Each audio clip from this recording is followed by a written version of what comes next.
Supreme court ने आपके अधिकारों को लेकर एक ऐतिहासिक फैसला सुनाया, एक बड़ा फैसला सुनाया है, और वो भी पैतृक संपत्ति को लेकर। यानी अगर बात पैतृक संपत्ति की हो रही है, पूर्वज की संपत्ति, दादा परदादा की संपत्ति की हो रही है, तो इसको लेकर जो है एक तरह से सुप्रीम कोर्ट का एक बड़ा ऐतिहासिक फैसला आया है, और वो भी पैतृक संपत्ति में आपके अधिकार को लेकर। अगर आप भी दादा परदादा की जमीन पर खेती करते हैं या आप उस पर मकान बनाकर रहते हैं, तो ऐसी सिचुएशन में, ऐसी कंडीशन में ये अधिकार जो है आपको पता होना चाहिए। आज हम बात करने वाले हैं कि अगर कोई भी जमीन है और वो जमीन का टुकड़ा की अगर बात करें और उसमें अगर हक की बात करें तो किसका कितना अधिकार होगा। देखिए, एक बड़ा सवाल है, और यहाँ पर पैतृक संपत्ति को लेकर अगर यहाँ पर बात करेंगे सबसे पहले, तो कोई भी अगर उत्तराधिकारी है, कानूनी तरीके से पैतृक संपत्ति का उत्तराधिकारी है, तो हमारा कानून क्या कहता है कि देखें, कोई भी उत्तराधिकारी है तो उसको आप हक से वंचित नहीं कर सकते हैं। अगर किसी का भी पैतृक संपत्ति में अगर हक है तो वो हक कानूनी तरीके से कभी भी ले सकता है, यानी कानूनी तरीके से कभी भी ले सकता है। पैतृक संपत्ति को लेकर, यानी पैतृक संपत्ति को बिना बंटवारे के नहीं बेचा जा सकता, यानी कानून ये कहता है कि नहीं बेचा जा सकता, फिर भी बिक जाता है। लेकिन हम आपको बता दें कि जो व्यक्ति इस जमीन को खरीदेगा उसको जमीन पर कब्जा तब तक नहीं मिलेगा जब तक सभी हिस्सेदारों की जो है उस पर स्वीकृति नहीं हो। कहने का मतलब है, सभी हिस्सेदार अगर तैयार हैं, उनको कोई आपत्ति नहीं है, तभी वो कब्जा ले सकते हैं। अगर आपत्ति है तो फिर कब्जा नहीं ले सकते। तो इसलिए पैतृक संपत्ति में अगर हक की बात है, हिस्से की बात है, तो पैतृक संपत्ति में अधिकार कानूनी तरीके से तभी मिलेगा जब एक तरह से सभी हिस्सेदार जो है अपनी प्रॉपर्टी को अलग अलग करके डिवाइड कर ले। अगर किसी को उसमें किसी प्रकार से आपत्ति है तो ये आपत्ति खरीदार को महंगा पड़ जाता है। आज हम बात करेंगे उस केस की भी, यानी उस जजमेंट की भी। आखिर उस जजमेंट में क्या हुआ, क्या कहा गया, ये भी हम आपको बताएंगे। आखिर जो है क्यों एक तरह से विवाद हुआ, विवाद का मुख्य कारण क्या था।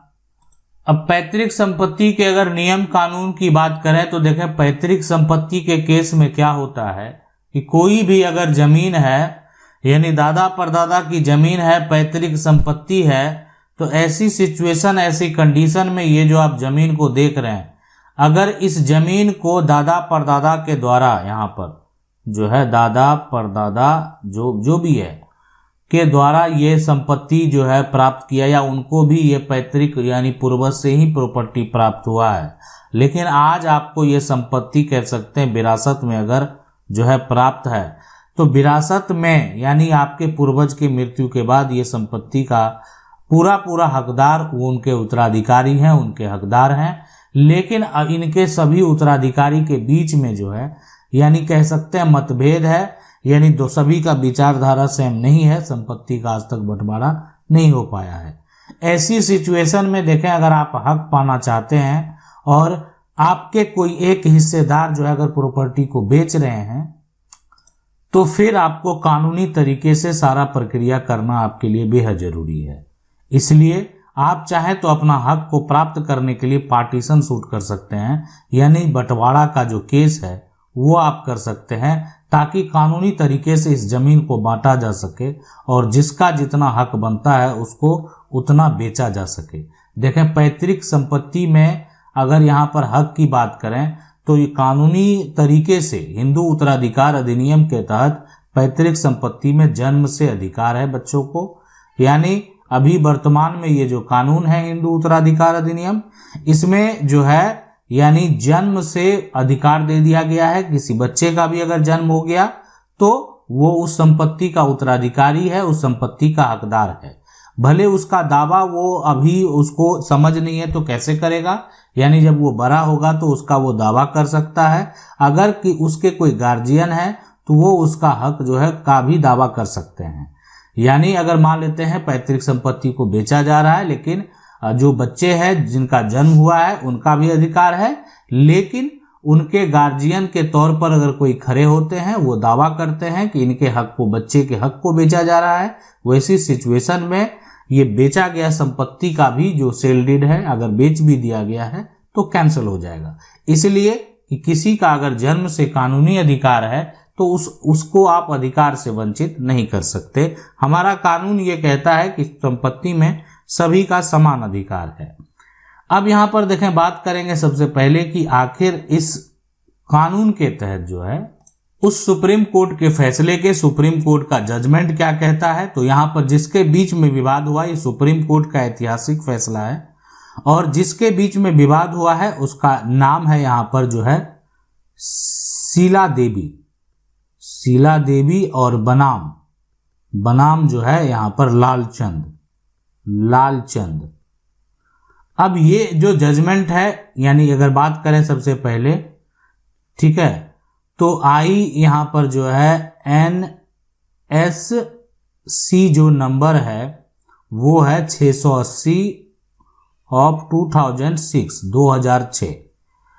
तो ये जो है यहां पर आप देख सकते हैं, यानी इसका पूरा डिटेल आप निकाल सकते हैं, आप नाम से भी इसके पूरे डिटेल को देख सकते हैं। इस जजमेंट में आप जाएंगे तो जो एंसेस्ट्रल प्रॉपर्टी है, पैतृक संपत्ति है, यानी पैतृक संपत्ति के विवाद के जो मुख्य कारण है वो आपको देखने को मिलेगा, और पैतृक संपत्ति का अधिकांश विवाद का जो मुख्य कारण है वो है हक यानी हिस्सा। अब किसी का कोई हक अगर मारता है, जो हिस्सा है वो अगर कोई दूसरा पक्ष जो है गलत तरीके से बेचता है, नहीं देता है, वैसी सिचुएशन में यानी आपको एंसेस्ट्रल यानी पैतृक संपत्ति का हक के लिए लोग दावा करते हैं, और वो उनका कानूनी अधिकार है, उस अधिकार से उनको वंचित नहीं किया जा सकता है। तो इसलिए अगर आप भी इस समस्या से जूझ रहे हैं, आपका भी दादा परदादा का जमीन हिस्सेदार अगर हक नहीं दे रहा है, अगर आपके दादा परदादा का जो जमीन है उसमें जो हिस्सेदार हैं वो संपत्ति को बेच दिया है, आपके दादा परदादा का जमीन है और कोई मकान बनाकर रह रहा है, आपको रहने नहीं दे रहा है, ऐसी तमाम सिचुएशन में आप अगर चाहें तो अपने दादा परदादा की जमीन यानी पूर्वज की जमीन जो आपकी पैतृक संपत्ति है उसको फिर से बंटवारा करने का जो केस है वो आप फाइल कर सकते हैं, और केस फाइल करके उस प्रॉपर्टी को आप प्राप्त कर सकते हैं। अगर आपके मन में कोई भी सवाल है आप हमें कमेंट करके पूछ सकते हैं। मेरा प्रयास रहेगा वीडियो के माध्यम से हम आपके सवाल का जवाब दे सकें। आशा करते हैं वीडियो अच्छा लगा होगा। वीडियो को लाइक जरूर कर दें। चैनल को पहली बार देख रहे हैं, सब्सक्राइब करके जो बेल आइकन है उसको जरूर दबा लें। मिलते हैं अगले वीडियो में, तब तक के लिए जय हिंद।